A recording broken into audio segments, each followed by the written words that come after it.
మన దేవుడు మాట్లాడే దేవుడై ఉన్నారు. మనకు మాటను ఇచ్చిన దేవుడు కూడా ఆయనే. మనలను తనతో మాట్లాడి చెప్పినవాడు కూడా ఆయనే. మన మాటలు వినటానికి ఇష్టపడే వ్యక్తి కూడా ఆయనే. అయితే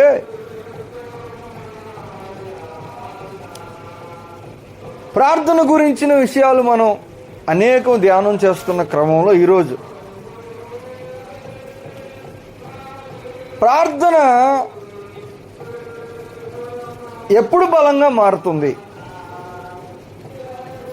అని దేవుని ఆలోచన ఒకటి బయటకు వచ్చింది. ఎందుకంటే ప్రార్థన అందరూ చేస్తారు, అందరూ చెయ్యాలి. అయితే అందరి ప్రార్థనకు ఒకే రకమైన బలం ఉండదు. ఇది దేవుడు చెప్తున్నమాట.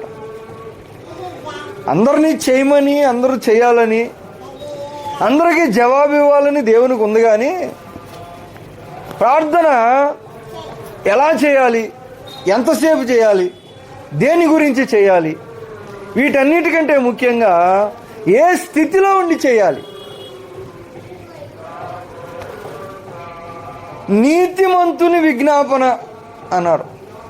అంటే ప్రార్థన చేసే వ్యక్తి దేని గురించి చేస్తాడు, ఎంతసేపు చేస్తాడు, ఏ స్థలంలో ఉండి చేస్తాడు, ఎవరి గురించి చేస్తాడు అన్నది మాట్లాడటం లేదు. కానీ చేసే వ్యక్తి దేవుని సన్నిధిలో ఏ స్థితిలో ఉండి చేస్తున్నాడు. ప్రార్థన చేసే వ్యక్తి స్థితి ఏంటి? ప్రార్థన చేసే వ్యక్తికి దేవుని సన్నిధిలో ఉన్న స్థానం ఏమిటి? అంటే ప్రార్థన చేసే వ్యక్తి మనం మన అవసరతల గురించి చేస్తాం, వేరే వాళ్ళ అక్కర్ల గురించి చేస్తాం, బాధల గురించి, అనారోగ్యాల గురించి చేస్తాం. అయితే ఇవేమీ దేవుడు మాట్లాడటంలా. వాటన్నిటికంటే ముందు దేవుని కోరిక, దేవుని ఆలోచన. ఎందుకంటే ప్రార్థన చేయటం అనేది ఎప్పుడు ప్రారంభమైంది అని మనం ఆలోచన చేస్తే జలప్రళయానికి ముందే. ప్రార్థన అనేది ఈరోజు నిన్న ప్రారంభమైంది కాదు. యేసు ప్రభువారు వచ్చి చెప్పింది కూడా కాదు. జలప్రళయం రాకమునుపు ఆది కాండము చూడండి. ఆది కాండం, షేతునకు కూడా కుమారుడు పుట్టెను, అతనికి ఎనోషు అని పేరు పెట్టెను. అప్పుడు యెహోవా నామమున ప్రార్థన చేయుట ఏబేలు, ఆదాము మూడవ కుమారుడు షేతు, షేతు కుమారుడు ఎనోషు. అంటే ఆదాము మనవడు నుంచి ప్రార్థన చేయటం మొదలైంది. ఆది మానవుడైన ఆదాముకు మనవడు పుట్టే టైం నుంచి దేవుని నామంలో ప్రార్థన చేయటం అంటే ఎంతో పురాతనమైన,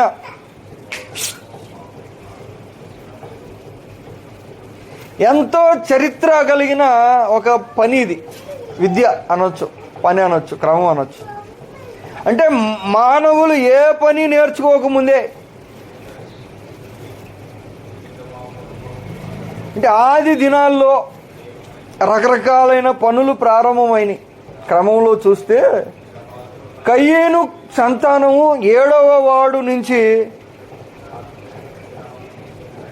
సంగీత విద్య కానీ, రాయి పనిముట్లు, ఇనుప పనిముట్లు తయారు చేయటం కానీ, పశువులు మేపటం కానీ, అది 7వ తరం నుంచి మొదలైంది. దానికంటే ముందే ప్రార్థన చేయటం అనేది భూమి మీద దేవుడు నేర్పించారు.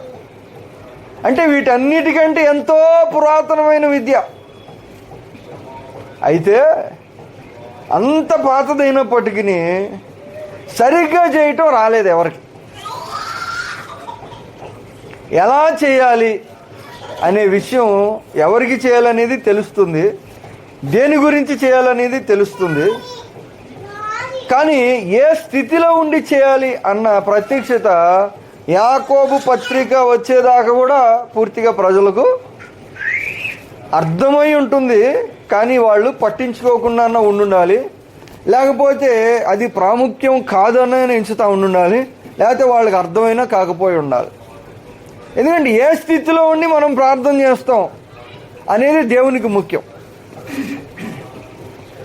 నీతిమంతుని విజ్ఞాపన అంటే ఒక వ్యక్తి తనతో తన పాపానికి సంబంధించి లేక దేవునితో తనకున్న సహవాసానికి సంబంధించి ఎంత బలంగా ఉంటాడో, ఏ స్థితిలో ఉంటాడో దానిని బట్టి అతని ప్రార్థన వినపడుతుందా వినపడదా, జరుగుతుందా జరగదా, అతని ప్రార్థనకు బలం ఉంటుందా లేదా, ప్రార్థన చేయటం వల్ల ఫలితం ఉంటుందా లేదా అనేది తీర్మానం చేయబడుతుంది. నీతిమంతుని విజ్ఞాపన. అందుకనే పైన ఏమన్నాడంటే, మీ పాపములు ప్రార్థన గురించి చెప్పటానికంటే ముందు అదే వచనంలో పాపాలు ఒప్పుకోండి అంటున్నాడు. ఎందుకని? స్వస్థత పొందినట్లు ఒకరి కొరకొకరు ప్రార్థన చేయండి అంటానికంటే ముందు. అంటే ప్రార్థన ద్వారా చాలా మేలు ఉంది. ప్రార్థన ద్వారా ఆరోగ్యం కలుగుతుంది. ప్రార్థన ద్వారా లోకంలో అనేకమైన కార్యాలు జరుగుతాయి. అయితే ప్రార్థన చేయవలసిన స్థితి ప్రజలు పట్టించుకున్నట్టుగా లేదు. ఎందుకు పాపాలు ఒప్పుకోమంటున్నాడు? అది దేవునితో కూడా కాదు, ఒకరితో ఒకరు ఒప్పుకోమని చెప్తున్నాడు. ఒకరి కొరకొకరు ప్రార్థన చేయటానికంటే ముందు మనం పాపాలు ఒప్పుకోవాలంటేనే చాలా కష్టంగా ఉంటుంది. దేవుని దగ్గర ఒప్పుకోవాలన్నా కూడా. అయితే మనుషుల దగ్గర ఒప్పుకోవాలంటే అసలు ఒప్పుకోం. మనం ఒప్పుకోవటం కాదు, అవతల వాళ్ళు ఒప్పించాలని చూసినా కానీ మనం దానికి వ్యతిరేకంగా అనేకమైన కారణాలు చెప్పి, సంజాయిషీలు చెప్పి, ఇది మన తప్పు కాదు. ఎందుకంటే ఆదామును అడిగినప్పుడు దేవుడు, ఎందుకు నువ్వు తిన్నావయ్యా అంటే ఆదాము ఒప్పుకోలా, తప్పు అయింది అనలేదు.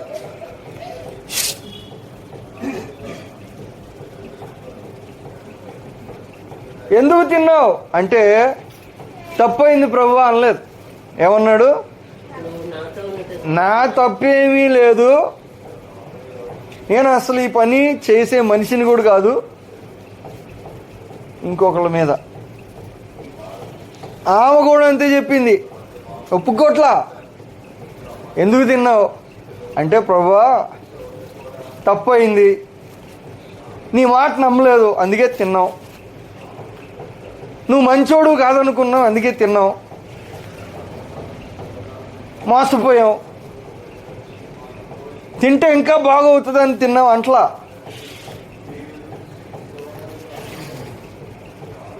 ఎందుకు తిన్నావంటే తప్పు ఇంకొకళ్ళ మీద అంటే ఒప్పుకోవటానికి వాళ్ళకి మనసు రాలేదు. ఇద్దరు అంతే చేశారు, మగవాళ్ళు అంతే చేశారు, ఆడవాళ్ళు కూడా అంతే చేశారు. అంటే తప్పులు ఒప్పుకునే విషయంలో ఇద్దరు తక్కువ వాళ్ళు కాదు. ఆమెను అడిగితే ఆమె ఇంకొక కారణం చెప్పింది, నాదేం లేదు. వాళ్ళే కాదు, చాలా తక్కువ మంది తప్పులు ఒప్పుకోవటానికి తప్పు తమ మీద వేసుకుంటారు.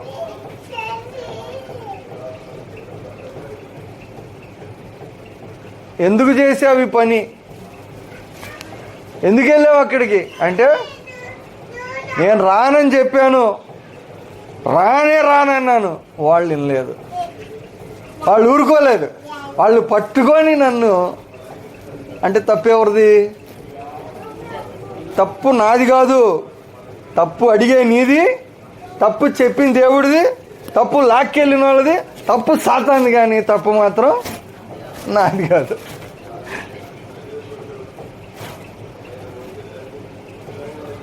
ఇది మానవ స్వభావం ప్రభునందు ప్రియులారా. అయితే దీనివల్ల నష్టం ఉంది, లాభం లేదు. దానివల్ల పాపాల విషయమై సరైన ఒక ఆలోచన, అభిప్రాయం, ఒప్పుకోలు, చేయటానికి లేని భయం, చెప్పటానికి ఎందుకు?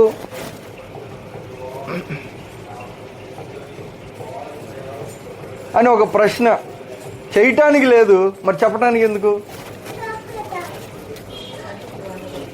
చేయటానికి భయం లేనప్పుడు దేవుడు చూస్తారు, దేవుడికి నచ్చదు, దేవుణ్ణి మనం వ్యతిరేకిస్తున్నాం, బాధపరుస్తున్నాం, అని భయం లేనప్పుడు, దేవుడు చూస్తారు అని భయం లేనప్పుడు, లేక దేవునికి ఆల్రెడీ తెలుసు అని మనకు అర్థమైనా కానీ చెప్పటానికి ఒప్పుకోవటానికి ఎందుకు మనసు రావటం లేదు?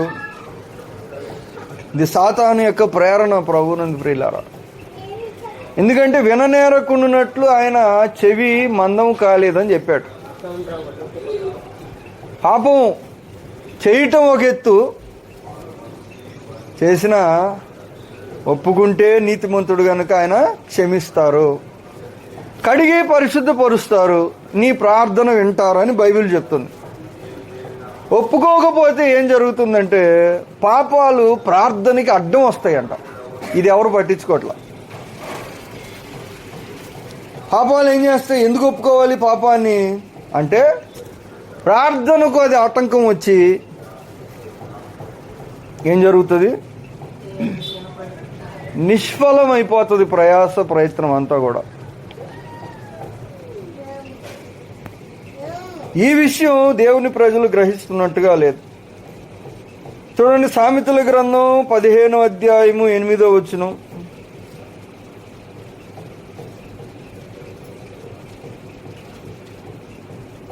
పదిహేను 8.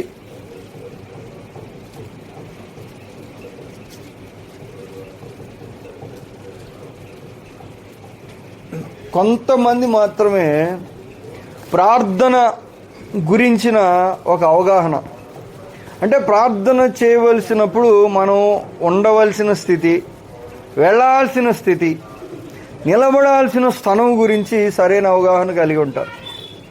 దావీదు మహారాజు అయితే ఆయన కూడా తప్పు చేశాడు కానీ ఆయన ఘనత ఏమంటే ఆయన ఒప్పుకున్నాడు. ఏమని ఒప్పుకున్నాడంటే నీకు విరోధముగా నేను పాపం చేశాను అన్నాడు. ప్రభువా నీకే విరోధముగా నేను పాపం చేశానని ఒప్పుకున్నాడు, తప్పించుకోలా.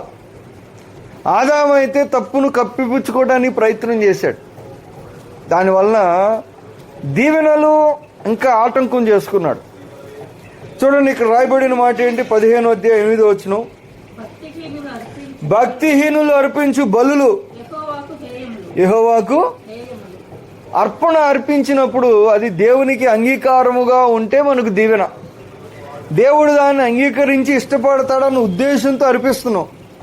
ప్రార్థన చేసినప్పుడు దేవుని చెవుల్లోకి అది వినపడుతుంది, దేవుణ్ణి కదిలిస్తుంది, దేవుని దగ్గర నుంచి మనకు ఏదైనా తెస్తుందని మనం చేస్తున్నాం. అయితే అలా జరగటం లేదు. ఎందుకు జరగటం లేదు అన్న దానికి దేవుని వాక్యం స్పష్టంగా జవాబు చెప్తుంది ప్రభువునందు ప్రియులారా. సామెతల గ్రంథం 28వ అధ్యాయం 9వ వచనం చూడండి. యాకోబు పత్రిక రాయటానికంటే ముందే 1000 సంవత్సరాలకు ముందే ఈ మాటలు రాయబడినాయి. 28:9.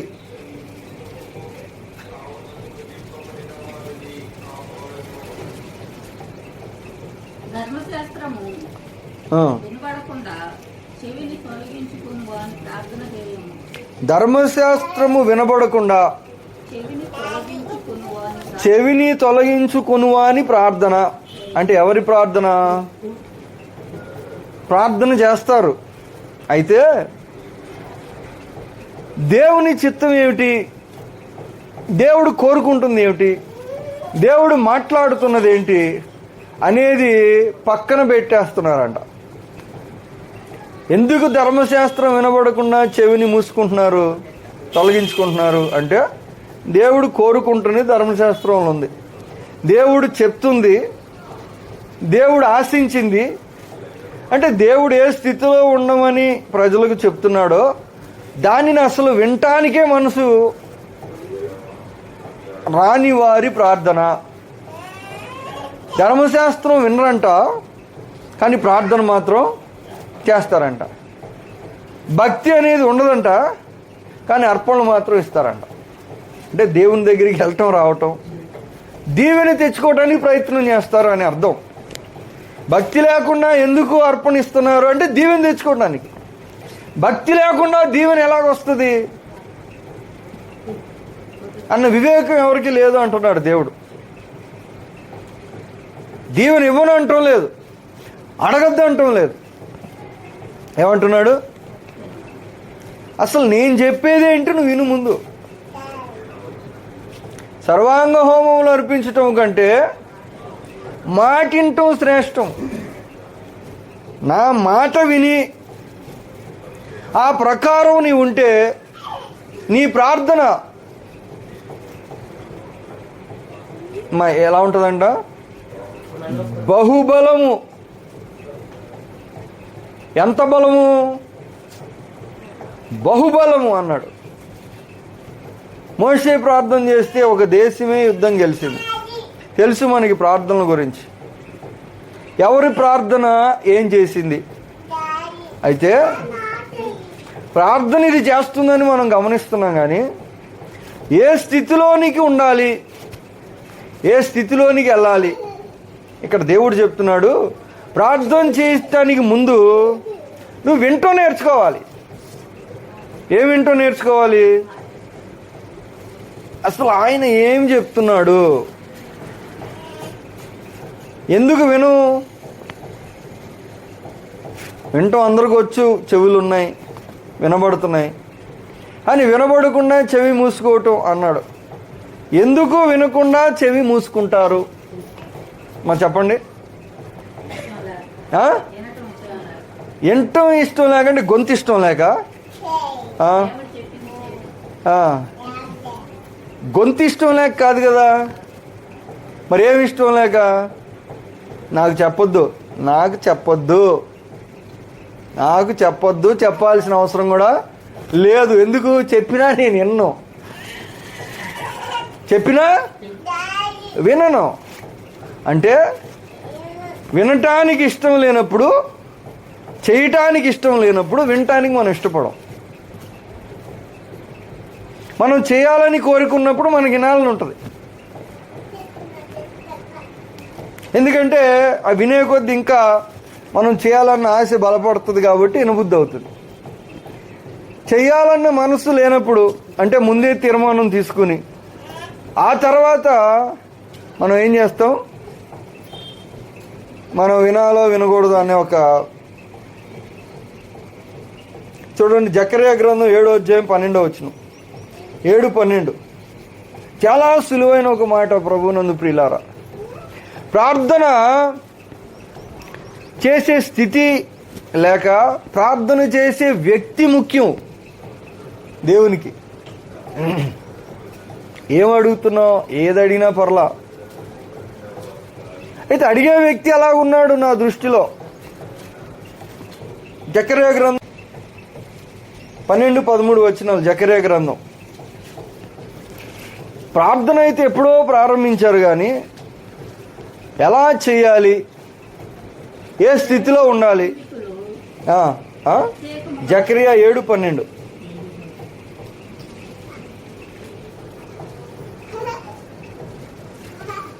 నేను పిలిచినప్పుడు వారు ఆలకింపకపోయిరి కనుక వారు పిలిచినప్పుడు. అందరి ప్రార్థన వింటాడా? అన్ని సందర్భాల్లో వింటాడా? ఏది అడిగినా సరే జవాబు వస్తుందా? కొన్ని చోట్ల మీకు ఏది ఇష్టమో అది అడగండి అని చెప్పాడు. ఆయనే క్లియర్గా చెప్పాడు, నన్ను అడగండి మీకు ఇస్తాను అని చెప్పాడు. మీకు ఏది ఇష్టమో అది అడుగుడని చెప్పాడు. అదే బైబిల్లో ఏముందంటే, వారు పిలిచినప్పుడు నేను ఆలకింపను అని కూడా చెప్తున్నాడు. 2 మాటలు ఎందుకు చెప్తున్నారు? 2 మాటలు ఎందుకు చెప్తున్నారంటే, వినే వ్యక్తి స్థితిని బట్టి దేవుని యొక్క రియాక్షన్ ఉంటుంది అని అర్థం. ఎవరు పిలుస్తున్నారు దేవుణ్ణి అనేది చూస్తాడంట. అంటే నా మాట విని గౌరవించే వ్యక్తి, నా మాట ప్రకారం జీవితాన్ని మలుచుకునే వ్యక్తి, నా ఆలోచనకు ప్రాముఖ్యతనిచ్చే వ్యక్తి కాదా? మాట వినే వ్యక్తి అయితే నీతిమంతుడు అంటే ఎవరు? అంటే దేవుని దృష్టిలో సరిగా నిలబడిన వ్యక్తి. ఈరోజు మన ప్రార్థనలకు ప్రభునందు ప్రియులారా జవాబు ఇవ్వాలని దేవుడు ఆశించి ఈ విషయం బయటపరిచారు. నువ్వు నీతిమంతునిగా ఉండటం ముందు నేర్చుకో. యేసు ప్రభు కూడా అదే చెప్పాడు, దేవుని నీతిని రాజ్యమును మొదట వెతుకుడి, అటు పిమ్మట అవన్నీ కూడా మీకు అనుగ్రహింపబడును. మొదట ఏమి నేర్చుకోవాలి? ప్రార్థన నేర్చుకోవటం కంటే ముందు ప్రార్థన ఏ స్థితిలో ఉండి చేయాలో అనేది నేర్చుకోవాలి. లేకపోతే తర్వాత అయినా నేర్చుకోవాలి. నీతిమంతుని విజ్ఞాపన అంటే ఎవరైతే దేవుని యొక్క చాలా విషయాలు, యోహాను సువార్త 9:31 చూడండి. యోహాను సువార్త 9:31.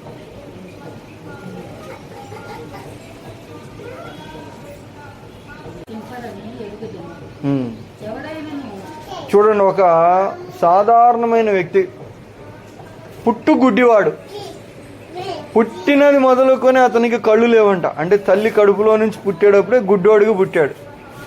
ఆ వ్యక్తికి కళ్ళు వచ్చినప్పుడు ఎవరు నీ కళ్ళు తెరిచారు అంటే, ఆ వ్యక్తి ఎవరు తెలిసారో నాకు తెలియదు, కానీ ఆయన ఎవరో నాకు తెలీదు, కానీ ఖచ్చితంగా ఆయన మాత్రం దేవునికి ఇష్టమైన వ్యక్తే అయి ఉండాలి అంటాడు. ఎలా తెలుసు నీకు? ఎలా తెలిసాయి అంటే, పాపులు మనవి దేవుడు ఎండని అందరికీ తెలుసు కదా అంటున్నాడు. ఆడికి కళ్ళు లేవు, కానీ కళ్ళు తెరిపించే మాట చెప్పాడు. ఏమిటి? పుట్టినది మొదలుకొని కళ్ళు లేని వ్యక్తికి కళ్ళు తెప్పించాడంటే ప్రార్థన చేసి, ఆయన ప్రార్థన దేవునికి ఎంత ఇష్టంగా ఉండాలి అంటే, ఆయన ఎంత నచ్చితే పుట్టినది మొదలుకొని పుట్టుగుడ్డివాడిని కళ్ళు తెరిచినట్టు ఎక్కడ ఎవరు వినలేదు కదా అని ఆడి చెప్తున్నాడు. అసలు ఎక్కడా జరగలేదు ఇది. వాళ్ళు జబ్బులు తగ్గినాయేమో అంటే అప్పటికి కుష్ఠరోగం కూడా తగ్గింది, పక్షవాతం కూడా బాగైంది, చనిపోయిన వాళ్ళు కూడా బతికారు. కానీ పుట్టుగుడ్డివాడికి కళ్ళు మాత్రం తెరవబడలేదు, ఎవడు వినలేదు కదా. అయినా ఇప్పుడు జరిగింది, చేసిన వ్యక్తి ఎవరో నాకు తెలియదు, కానీ ఆయన మాత్రం ఖచ్చితంగా దేవునికి ఇష్టమైన వ్యక్తే అయి ఉండాలి. లేకపోతే ఆయన ప్రార్థన దేవుడు వినడు. ఇలాగంటి ప్రార్థన విన్నాడంటే సో ఆయనకు కూడా తెలిసిపోయింది. దీనికి పెద్ద ధర్మశాస్త్రం చదవాల్సిన పని కూడా లేదు, పెద్ద పెద్ద గ్రంథాలు చదవాల్సిన పని కూడా లేదు. దేవునికి ఇష్టమైతే ఆ వ్యక్తి ప్రార్థన దేవుడు ఖచ్చితంగా వింటాడు. ఇష్టం లేకపోయినా వింటారు. కానీ దాంట్లో ఒక సమస్య ఉంది. ఏంటి చెప్పండి సమస్య? ఏంటి సమస్య? ఏంటి సమస్య? దేవునికి ఇష్టం లేని స్థితిలో ఉండి ఒక వ్యక్తి ప్రార్థన చేసినప్పుడు దేవుడు వింటే సమస్య ఏంటి? మంచివాళ్ళకైనా అవసరతలు ఉండేవి, చెడ్డోళ్ళకి అవసరత ఉండదా? మంచివాళ్ళకైనా బాధ ఉండేది, చెడ్డోళ్ళకి బాధ ఉండదా? మంచోడికైనా దేవుడి ప్రేమ, చెడ్డోడికి దేవుని ప్రేమ అవసరం ఉండదా అంటే ఉంటుంది, ఇవ్వచ్చు. అయితే ఒక సమస్య ఉంది. ఏంటి సమస్య తెలుసా? సమస్య ఏంటో?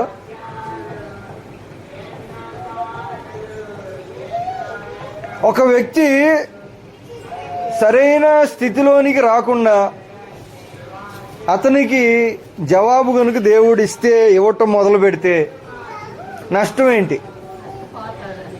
ఏంటి నష్టం?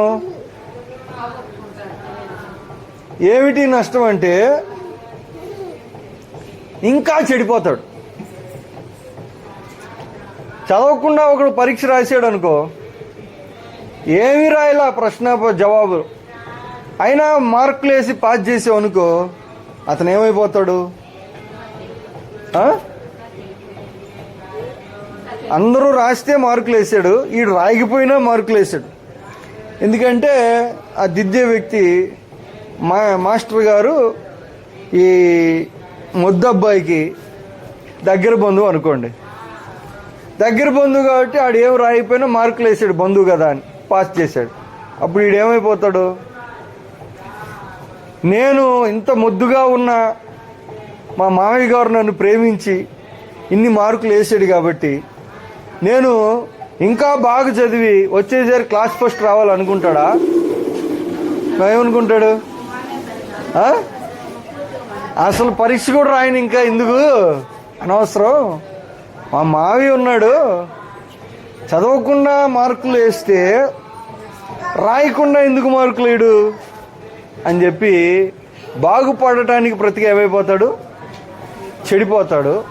అలా చెడిపోవటానికి కారణంగా ఉండకూడదని దేవుడు ఏం చేస్తున్నారంటే, ఇవ్వటానికి దేవునికి ఇబ్బంది ఏమీ లేదు, ఇవ్వటానికి ఇబ్బంది ఏమీ లేదు. కానీ ఇస్తే ఏమైపోతారు? ఇస్తే ఎప్పటికీ మారరు. ఇస్తే ఏమైపోతారు? ఇంకా చెడిపోతారు.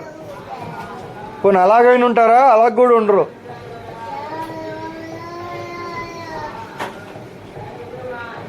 అంటే నేను ఇలా ఉన్నా దేవుడు ఇచ్చాడంటే ఎలా ఉన్నా దేవుడు ఇస్తాడనైనా వాళ్ళకి అర్థమవుతుంది.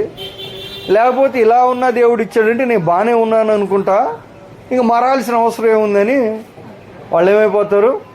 చివరికి పెద్ద నష్టం తెచ్చుకునే స్థితికి.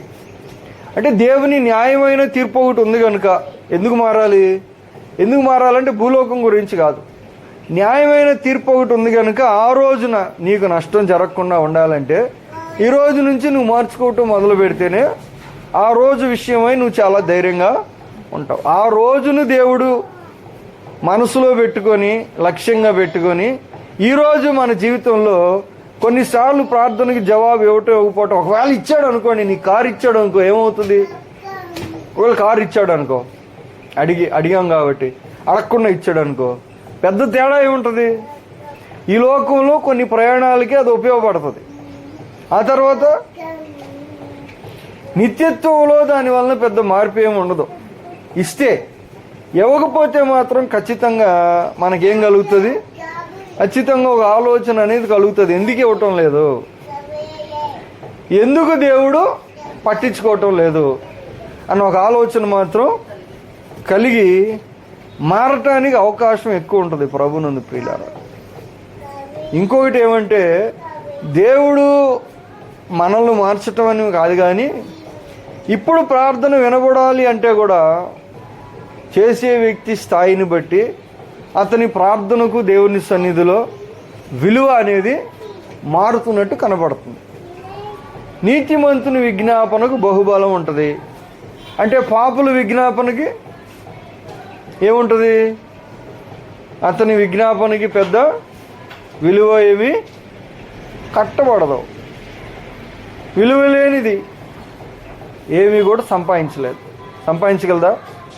షాప్కి వెళ్ళి చిత్తు కాగితాలు ఇంత కట్టించామనుకో, నీట్గా చిత్తు కాగితాలని కట్ చేసి కరెక్ట్గా ఇస్త్రీ చేసి బాగా సెంటు కొట్టి చిత్తు కాగితాలు కట్టించామనుకోండి షాప్కి వెళ్ళి, దానికి విలువ ఏమైనా ఉంటుందా? విలువ ఉండదు. విలువ ఉండదు కనుక దానివల్ల మనకు వచ్చేది ఏమి ఉండదు. విలువ లేని ప్రార్థనగా మన ప్రార్థన మారకూడదు. మారకూడదంటే ఏం చేయాలి? ప్రార్థన చేయటానికంటే ముందుగా మనం ఏం చూసుకోవాలంటే, మనము పాపము అని ఎంచబడేది ఏదైనా చేస్తున్నామా? దావీదు మహారాజు ఈ మాట అంటున్నాడు చూడండి, కీర్తనల గ్రంథం 66:18. ఇది 3000 సంవత్సరాల క్రితం చెప్పబడిన మాట. 3000 సంవత్సరాల క్రితమే ఒక వ్యక్తి ప్రార్థన చేసేవాడే ఇంకొక విషయం చెప్తున్నాడు. 66:18.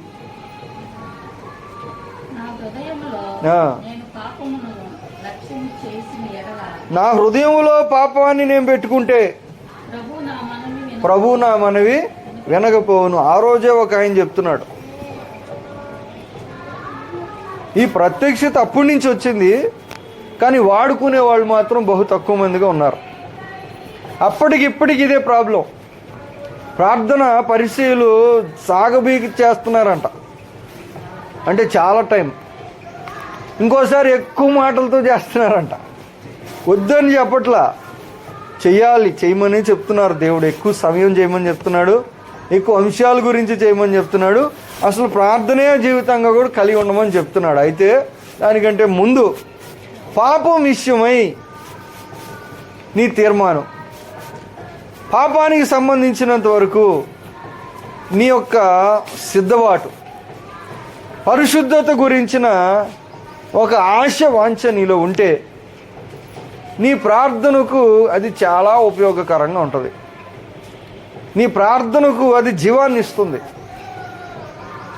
బ్యాంక్ అకౌంట్ ఉంటే ఉపయోగం ఏముంది? డబ్బులు ఉండాలి కదా. 4 అకౌంట్లు ఓపెన్ చేసాం, బ్యాంక్ అకౌంట్లు 4 సరిపోలేదని 10 అకౌంట్లు ఓపెన్ చేసాం. 10 అకౌంట్లు ఓపెన్ చేసినా దాంట్లో డబ్బులు లేకపోతే మనకేం ఉపయోగం లేదు.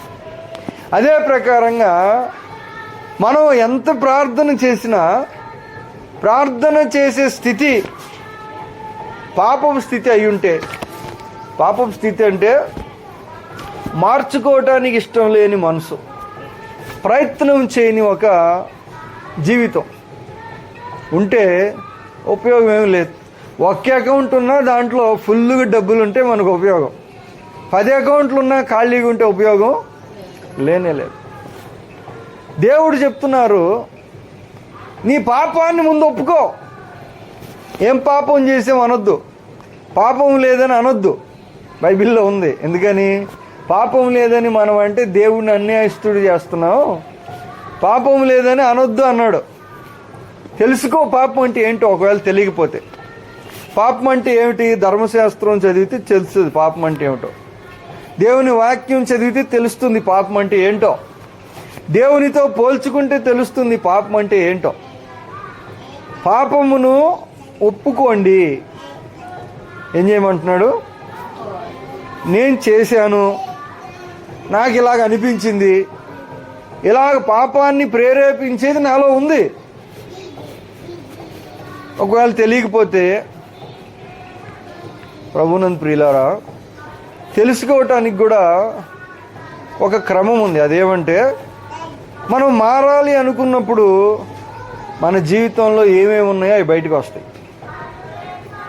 మారాలి అనుకోనంతకాలం బయటికి రావు. పౌలు గారు సముద్రంలో కొట్టుకుని వచ్చినప్పుడు చలి పెడతా ఉంటుంది. వాళ్ళు తడిసిపోయి ఉంటారు వర్షంలో, తుఫాన్లో. అప్పుడు చలి కాసుకోవడానికి ఏం చేస్తాడంటే పుల్లల మోపు ఇంత తెచ్చి నిప్పుల్లో వేస్తాడు. పుల్లల మోపు ఎప్పుడైతే నిప్పుల్లో వేస్తాడో ఆ నిప్పులు వేడికి మంటకి పాము ఒకటి లోపల ఉంటుంది. అది లోపల ఉందని పట్టుకున్నప్పుడు తెలియలేదు, దాన్ని తీసుకొని వచ్చినప్పుడు తెలియలేదు. నిప్పుల్లో వేసి ఆ మంట తగిలేదాకా దాంట్లో లోపల ఏముందో తెలియలేదు. మంట తగిలాక అది బయటకు వచ్చింది. మంట తట్టుకోలేక బయటకు వచ్చి పౌలు చేతిని పట్టుకుని కాటేస్తుంది. మోపు పట్టుకున్నప్పుడు కాటేయలేదు. ఎందుకని? అది లోపల ఉండటానికి దానికి ఏమి ఇబ్బంది లేదు. అలాగ ఒక వ్యక్తి జీవితంలో పాపం చాలా ఉంటాయి. ఇది యేసు ప్రభు వారు చెప్పారు, హృదయంలో నుండి వచ్చును. ఏమొచ్చినాయి? శోధింపబడినప్పుడు దేవుడు శోధిస్తున్నాడని ఎవరు అనొద్దు అన్నాడు. ఎందుకంటే ఆదాము పండు తినేటప్పుడు దేవుడు ఉన్నాడా? దేవుడు లేడు. అవ్వ పండు తినేటప్పుడు దేవుడు ఉన్నాడా? దేవుడు లేడు. దేవుడు అసలు దానికి సంబంధమే లేదు. వీళ్ళే తిన్నారు. సాతాను ఉన్నాడా తినేటప్పుడు? సాతాను కూడా లేడు. సాతాను కూడా లేడు తినేటప్పుడు. చెప్పాడు అంతే, చెప్పి వెళ్ళిపోయాడు. చెప్పి వెళ్ళిపోయినప్పుడు చూడండి, యాకోబు అదే పత్రిక, యాకోబు పత్రిక ప్రార్థన గురించి చెప్పటానికంటే ముందు పాపం గురించి చెప్తున్నాడు. పాపం గురించి స్పష్టంగా ఎందుకు చేస్తారు అంటే, యాకోబు రాసిన పత్రిక 1వ అధ్యాయము 14వ వచనం, 13-14 వచనాలు.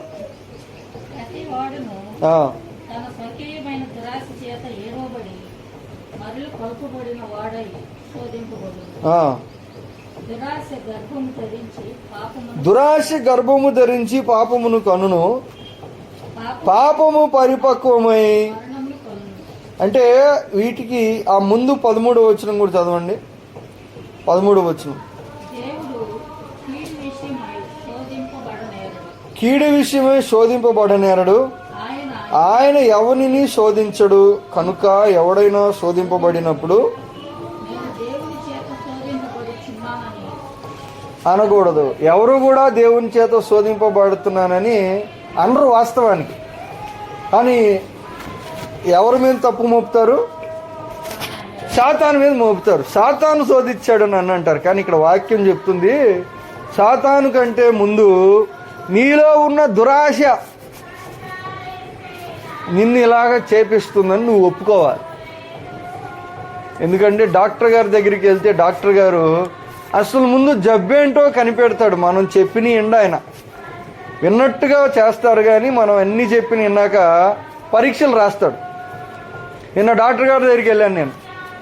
సార్ ఇంతకుముందు ఇంకో డాక్టర్ గారి దగ్గరికి వెళ్ళాను, ఆ డాక్టర్ గారు ఈ మందులు ఇచ్చాడంటే ఆయన చూడట్లా. సరే సరే సరే సరే అని రిపోర్ట్ రాని అన్నాడు. ముందు రిపోర్ట్ చూశాడు. రిపోర్ట్లో ఏముంది? ఇదిగో రిపోర్ట్ని బట్టి ఇది బాగానే ఉంది, ఇది బాగానే ఉంది, ఇది బాగానే ఉంది.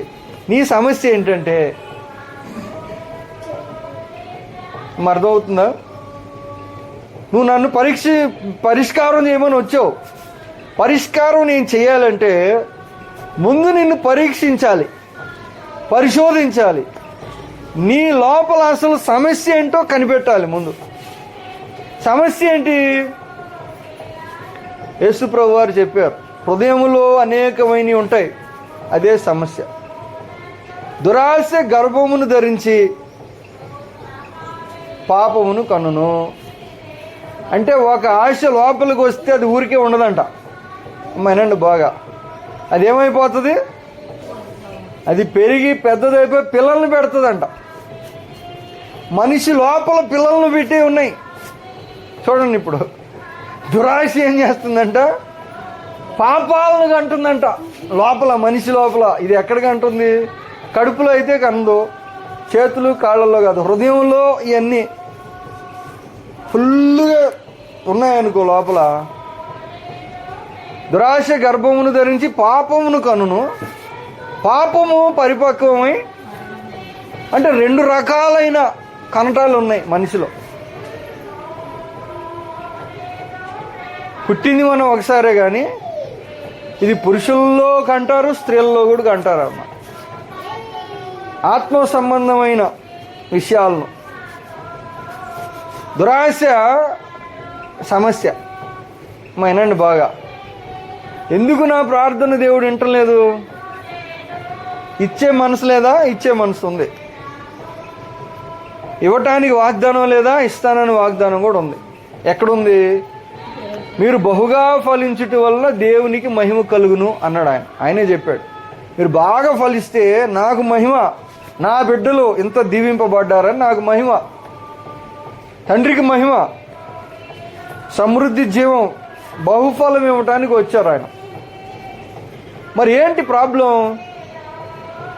ప్రార్థన చేసినా కానీ అది దేని మీద పనిచేయటం లేదంటే, ప్రజలకి వాక్యం వింటున్నా కానీ దేని మీద పనిచేయటం లేదంటే, అద్భుతాలు ఆశ్చర్యకార్యాలు కనబడుతున్నా కానీ దేని మీద పనిచేయటం లేదంటే, హృదయం మీద పనిచేయటం లేదు.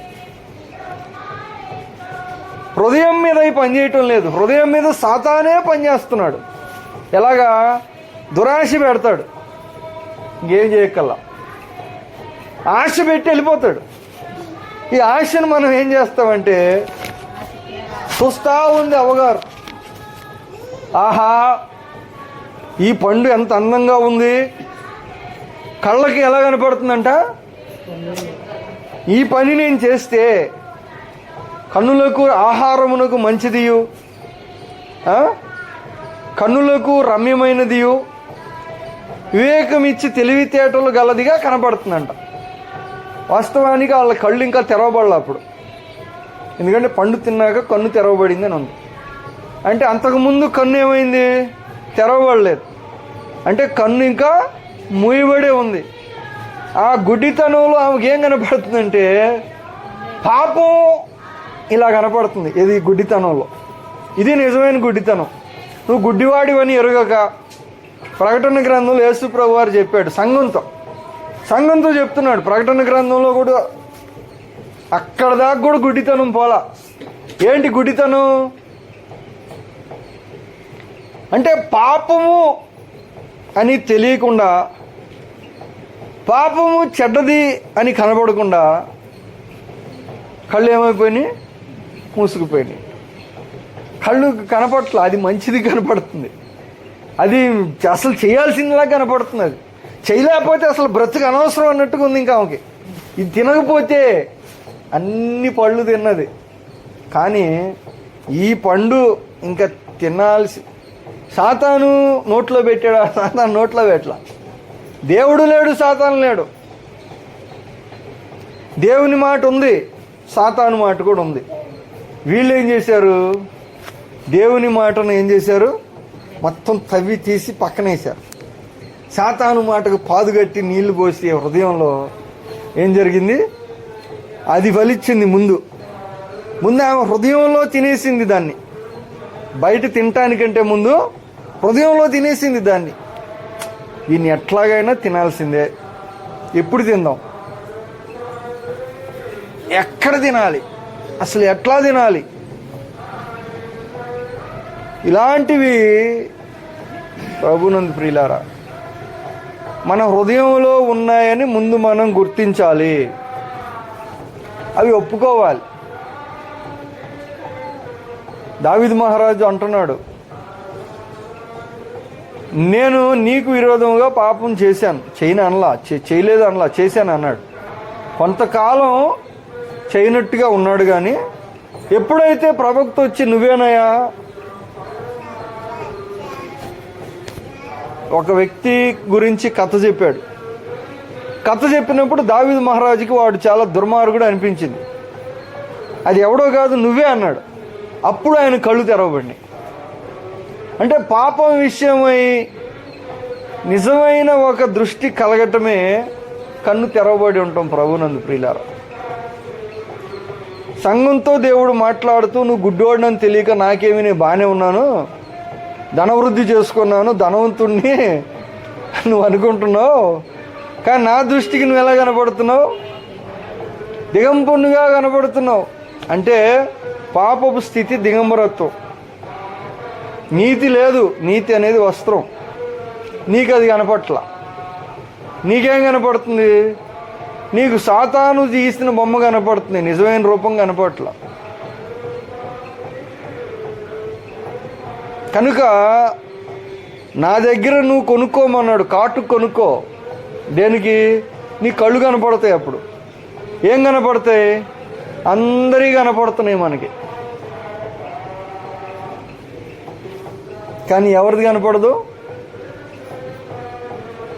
అందరికీ కనపడుతున్నాయి, కానీ ఎవరికి కనపడవు? మనకి. నేను ఏ స్థితిలో ఉన్నాను, ఎంత తిరుగుబాటు చేస్తున్నాను, ఎంత నష్టం చేస్తున్నాను, ఎంత బాధ పెడుతున్నాను, ఎంత అవమానం కలిగిస్తున్నాను దేవునికి, ఎంత వేస్ట్ చేస్తున్నాను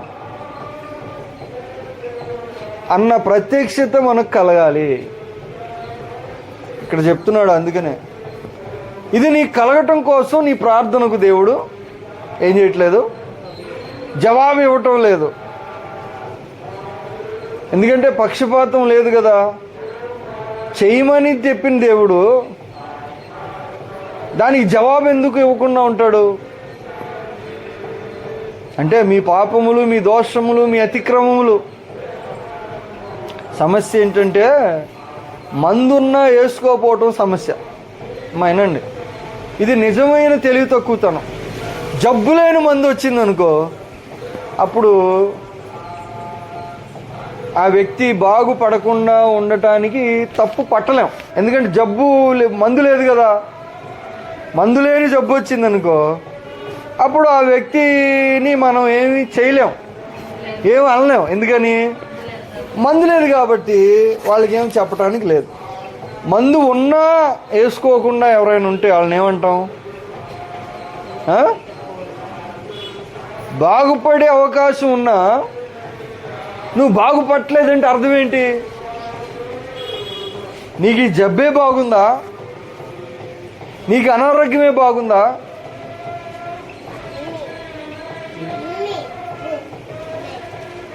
దేవుడు అంటున్నాడు, స్వస్థపరచు యెహోవాను నేను, రోగులకు వైద్యుడిని నేను. ఏమిటి ఆయన చేసే వైద్యం? ముందు పాపము, దాన్ని ఏం చేయాలి? నువ్వు ఒప్పుకోవాలి. విడిచిపెట్టడానికి కృపను పొందాలి. ఇది నువ్వు చేయాలి ముందు దేవుని దగ్గర. వాళ్ళు అది పక్కన పెట్టి అంటున్నారు, అది విడిచిపెట్టి అంటున్నారు. దాని సంగతి వదిలిపెట్టు, దాని సంగతి అసలు నేను అడిగింది నువ్వు చెయ్యి, నేను అడిగింది నువ్వు ఇవ్వు అంటే ఇవ్వటానికే దేవుడు మార్చుకోమని చెప్తున్నారు. నీకు ఈరోజు మన ధ్యానం ఇదే. ప్రభునందు ప్రియులారా, ప్రార్థన చేసే స్థితి, ప్రార్థన చేసే వ్యక్తి దేవుని సన్నిధిలో ఉన్న ఒక పరిస్థితి అతని ప్రార్థనను పూర్తిగా బలమైన ఇస్తుంది, బలహీనత అయినా కలిగిస్తుంది. అదే ప్రార్థన ఒకళ్ళు చేస్తే జరుగుతుంది, ఒకళ్ళు చేస్తే జరగట్లేదు. అదే విడుదల ఒక వ్యక్తికి ఇస్తున్నాడు, ఒక వ్యక్తికి ఇవ్వట్లేదు. అదే ఆశీర్వాదం ఒకళ్ళకి అందుతుంది, ఒకళ్ళకి అందట్లేదు. ఎవరికి అందకపోతే దేవుని తప్పు. కొంతమందికి అంది, కొంతమందికి అందకపోతే అందుకోవటంలో ఏదో తప్పు ఉందని అర్థం. ఏదేమైనా ఈరోజు దేవుడు తన మాటను మనకి బయలుపరిచారు. ప్రభునందు ప్రియులారా, ఏమన్నాడు? పాపములు ముందు ఒప్పుకోండి, తర్వాత మీరు ప్రార్థనలు చేయండి. అప్పుడు నీ ప్రార్థన చాలా పవర్ఫుల్గా మారిపోతుంది. అడగకముందే వింటానని కూడా చెప్పారు ఒక చోట.